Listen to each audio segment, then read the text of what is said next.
Sao Paulo के एक बहुत ही बड़े मैंशन में रहने वाली एक बहुत ही रिच एंड वेल्दी फैमिली 31 अक्टूबर 2002 की रात उस मैंशन में कुछ ऐसा हुआ जिसकी वजह से उस रात उस घर के दो मेंबर्स ने अपनी जान गंवा दी। जब पुलिस ऑफिसर्स उस घर पर पहुंचे उन्होंने अपनी इन्वेस्टिगेशन को स्टार्ट किया। पहली नजर में ऐसा ही लग रहा था कि इस घर में एक बहुत बड़ी रॉबरी हुई है एंड उसी के चलते दो लोगों ने अपनी जान गंवा दी एंड रॉबरी करके कुछ लोग वहां से फरार हो गए। लेकिन जैसे जैसे इन्वेस्टिगेशन आगे बढ़ने लगी तब पुलिस ऑफिसर्स ने वहां पर कुछ बहुत ही अजीब सी चीजें नोटिस की। जैसे घर की कुछ बहुत ही वैल्यूएबल चीजें वैसी की वैसी पड़ी थी, उन्हें किसी ने भी टच नहीं किया था। अल्सो इस फैमिली में टोटल 4 मेंबर्स थे एंड कोइंसिडेंटली कह सकते हो कि उसी रात उस घर के 2 मेंबर्स एब्सेंट थे। अब जैसे जैसे इसका इन्वेस्टिगेशन आगे बढ़ा पुलिस ऑफिसर्स के सामने कुछ बहुत ही शॉकिंग चीजें आने लगी, जिसकी वजह से ये केस एक कंप्लीटली अलग ही डायरेक्शन में चला गया था। ये केस इतना ज़्यादा पॉपुलर हो गया था दैट जब इस केस की ट्रायल होने वाली थी, इसकी सुनवाई होने वाली थी, वहाँ के लोग कोर्ट में बैठने के लिए वहाँ की सीट्स को लिटरली परचेज कर रहे थे। Let me tell you the shocking story of Suzane von रिchthofen।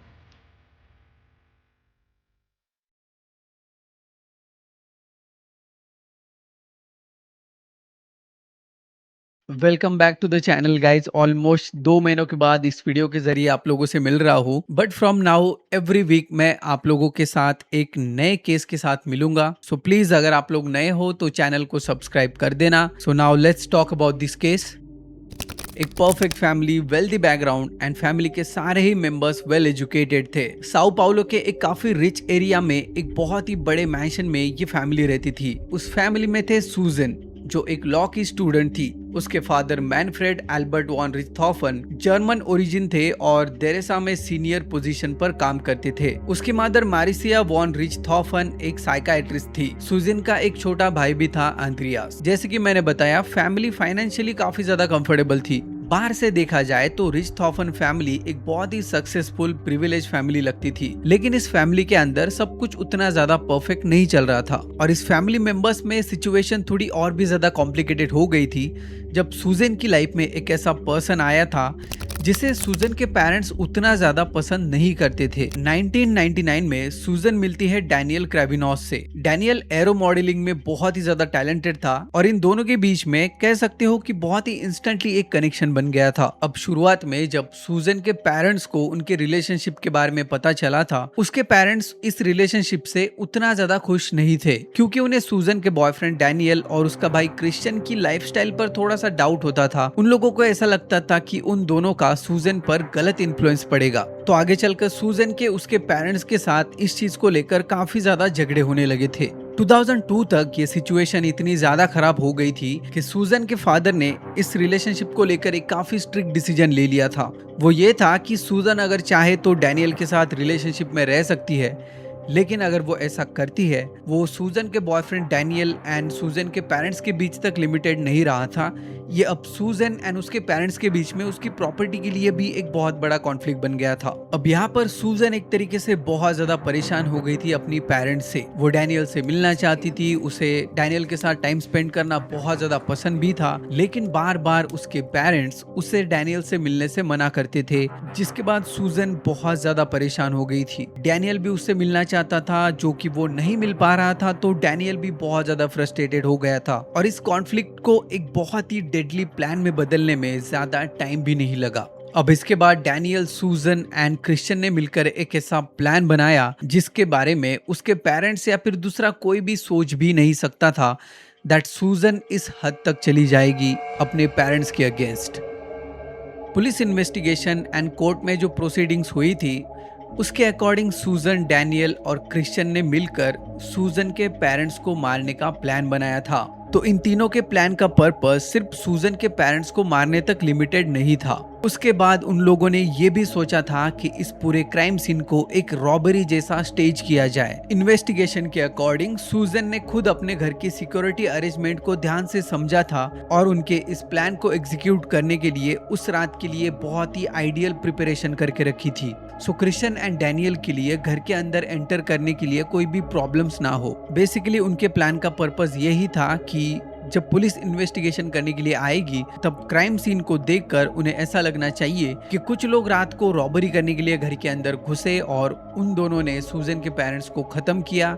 And उसके बाद घर में जो कुछ भी पैसे थे, जो कुछ भी चीजें थे, उनको उन लोगों ने तहस नहस करके उनको चुराने की कोशिश की एंड घर से निकल गए। लेकिन सूजन शायद ये भूल गई थी कि एक क्राइम को परफेक्टली स्टेज करना जितना इजी लगता है शायद उससे बहुत ज्यादा मुश्किल होता है। और उनके इस प्लान में भी कुछ बहुत ही छोटी मोटी मिस्टेक्स थी जो क्लियरली पुलिस ऑफिसर्स ने नोटिस कर ली थी। 31 अक्टूबर 2002 की रात सूजन के पेरेंट्स अपने घर में अपने बेडरूम में सो रहे थे। सूजन ने अपने भाई आंद्रियास को उस रात अपने घर से बाहर रखा। सो इस पूरे प्लान में उसके पेरेंट्स के अलावा घर पर कोई भी दूसरा मौजूद ना हो। लेट नाइट जब मैफ्रेड और मैरिसा सो गए थे, सूजन ने डैनियल और क्रिश्चियन को घर के अंदर लाया। अब प्लान का सबसे डेंजरस पार्ट शुरू हुआ। डैनियल और क्रिश्चियन बेडरूम तक पहुंचे। मैनफ्रेड एंड मैरिसिया पर उन दोनों ने सोते हुए ही अटैक कर दिया। अटैक बहुत ही ज्यादा वायलेंट था, सो दोनों ने वहीं पर अपनी जान गंवा दी।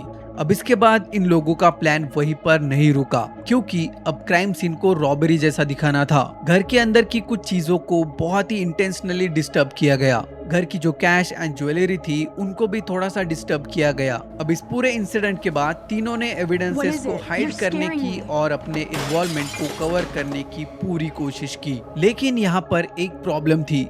ये क्राइम सीन उन लोगों के प्लान के अकॉर्डिंग एक रॉबरी स्टेज जैसा लग रहा था, लेकिन पुलिस ऑफिसर्स के नजर में नहीं। अब इस सब के होने के बाद तीनों में से क्रिश्चियन को डैनियल एंड सूजन ने उसके घर पर ड्रॉप कर दिया एंड इसके बाद डैनियल एंड सूजन एक मॉटेल में चले गए एंड उन लोगों ने वहां पर एक नाइट स्पेंड की। मॉर्निंग होते ही सूजन एंड डैनियल प्लान के अकॉर्डिंग सूजन के घर पर पहुंचे। अब सूजन को सिर्फ एक बेटी का रोल प्ले करना था जिसके पेरेंट्स की अभी अभी डेथ हुई है, लेकिन इन्वेस्टिगेटर्स को बहुत जल्दी ऐसा लग रहा था कि स्टोरी में कुछ तो मिसिंग लग रहा है। जब पुलिस क्राइम सीन पर पहुंची तो उन्हें रॉबरी की स्टोरी कन्विंसिंग नहीं लगी। जैसे कि मैंने कहा, क्राइम सीन कुछ ज्यादा ही स्टेज लग रहा था।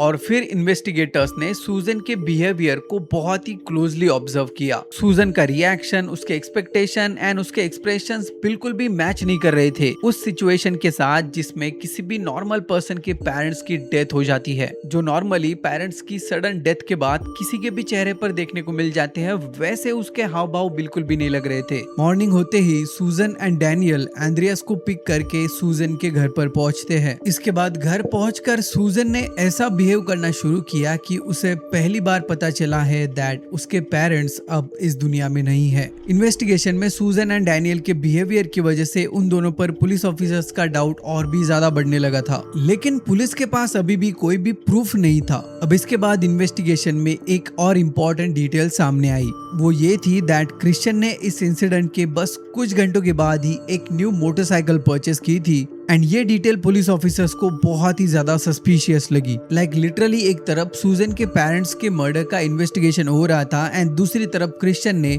एक न्यू मोटरसाइकिल परचेस की। ये बहुत ही ज्यादा डाउटफुल था। अब इस पूरे केस का फोकस सीधे सीधे क्रिश्चियन पर शिफ्ट हो गया, जिसके बाद ये पूरी इन्वेस्टिगेशन एक अलग ही डायरेक्शन में चली गई। फाइनली कुछ घंटे के इन्वेस्टिगेशन के बाद 8 नवंबर 2002 को क्रिश्चियन क्रेविनोस ने इवेंचुअली ये कन्फेस कर दिया था दैट उन लोगों ने ही सूजन के पेरेंट्स को मारने का प्लान बनाया था एंड वो भी इस प्लान में शामिल था। और इसके बाद पुलिस इन्वेस्टिगेशन में वो स्टोरी सामने आई जिसके बारे में इनिशियली पुलिस सोच भी नहीं रही थी। सूजन प्लान का पार्ट थी। उसने डैनियल और क्रिश्चियन को घर में एंटर करने दिया। डैनियल ने मैनफ्रेड पर अटैक किया, क्रिश्चियन ने मैरिसिया पर अटैक किया और मर्डर के बाद तीनों ने मिलकर क्राइम सीन को रॉबरी जैसा दिखाने की कोशिश की। इसका मतलब जिस केस की शुरुआत एक होम इन्वेजन की जैसी हुई थी, वो फैमिली के मेंबर्स ने ही किया हुआ एक भयानक प्लान निकला।